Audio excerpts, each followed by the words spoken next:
Heydər Əliyev Fondunun təşəbbüsünə qoşularaq ərazilərin bərpası və yenidən qurulması üzrə agentliyin həyata keçirdiyi böyük sosial əhəmiyyətli layihələrdən biri yetkinlik yaşına çatdıqdan sonra internat evlərini tərk edən kimsəsiz məzunların yerləşdirilməsi üçün yaşayış binasının tikilməsidir. Masazır qəsəbəsində uşaq evlərindən məzun olan gənclər üçün salınan yaşayış massivində 2014-cü ilin dekabrında Azərbaycanın birinci xanımı Mehriban Əliyevanın iştirakı ilə ilk 120 mənzilli 13 mərtəbəli binanın açılışı olub. Geniş infrastruktur işlərinin görüldüyü ərazidə bu il daha bir bina tikilərək istifadəyə tam hazır vəziyyətə gətirilib. Həmin binanın açılış mərasiminə gələn Mehriban Əliyevaya məlumat verildi ki, 13 mərtəbəli 125 mənzilli binanın tikintisi yüksək keyfiyyətlə yerinə yetirilib və istismara tam hazır vəziyyətə gətirilib. 2 bloklu binada otaqlar yüksək səviyyədə təmir olunub, mənzillərin hamısı mebel və digər inventarla, o cümlədən mətbəx avadanlığı və yataq dəstləri ilə təchiz edilib. Binada körpələr evi, mərasim və digər tədbirlər üçün zallar yaradılıb.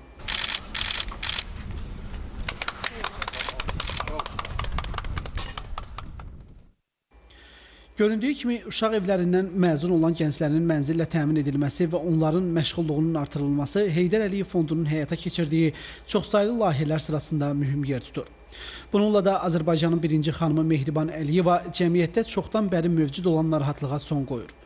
Çoxdandır həllini gözləyən uşaq evlərindən məzun olan gənclərin sonraki taleyi ilə bağlı ictimai narahatlıq məhz Heydər Əliyev Fondunun prezidenti Mehriban Əliyevanın təşəbbüsü əsasında aradan qaldırılır. Ötən illərdə paytaxtın müxtəlif yerlərində Mehriban Əliyevanın iştirakı ilə istifadəyə verilən bu cür mənzillər Azərbaycan vətəndaşına, onun problemlərinin həllinə yönələn möhtəşəm layihə olmaqla yanaşı, həm də birinci xanımın sosial müdafiəyə daha çox ehtiyacı olan insanlara, xüsusilə də uşaq evlərindən çıxmış gənclərə göstərdiyi diqqət və qayğının bariz nümunəsidir. Bu fikir yeni mənzilin sahibləri olan qızlarla görüşdə də dilə gətirildi.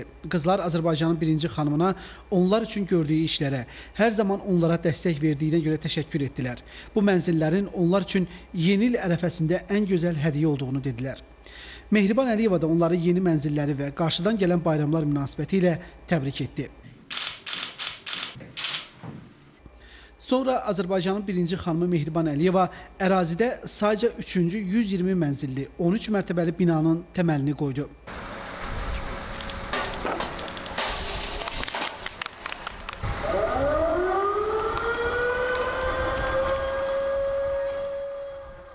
Qeyd edək ki, inşa olunacaq yeni binanın birinci mərtəbəsində uşaq bağçasının yerləşdirilməsi nəzərdə tutulub. Onu da deyək ki, böyük sosial əhəmiyyəti olan bu layihənin icrası nəticəsində uşaq evlərini bitirən gənclərin asudə vaxtlarını səmərəli keçirmələri üçün istifadəyə verilən binalarda trenajör, stolüstü tenis və internet zalları fəaliyyət göstərir. Qeyd olunan xidmət sahələrində də məzunların özləri çalışır ki, bu da onların işlə təmin olunmasında mühüm rol oynayır.